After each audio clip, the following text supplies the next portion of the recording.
আসো।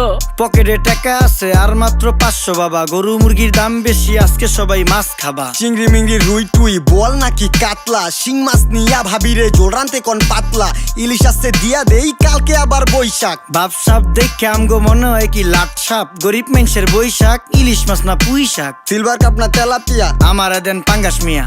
এই মাছ ধরতেও ঘিন লাগে হাত দিয়া। দেখছেন কি কয়, হ্যার লাগে গিনা, বাজারের সব জিনিসই স্বর্ণের দামে কিনা। হ ঘু খায় সব মাছে, কালার খায় পাঙ্গাসে, ডিম পারে মুরগি আর ব্যথা পায় রাজা হাসে। দুঃখ কমু কার কাছে, টাকা নেই কা হাজার হাজার, চলো বাবা যাইয়া দেখি কি অবস্থা কাঁচা বাজার। ওই মিয়া হাত দিবেন না, মরিচের কেজি 1000। দেখতাছেন না মরিচ গার্ড দিতে রাখছি বডি গার্ড। এইটা আবার কোন পাট, আলিপ লাইলার সিনবাদ? যেইটা ধরুম স্টক করুম তয় তরকারি জিন্দাবাদ। 80 টাকার বেগুন, বেগুনের অনেক গুণ। বেগুন লেয়া হইছে খুন, আমার দেন ধুন্দুল। পটল লন কহিলন লাউ নাইলে কদু। তোর মুখে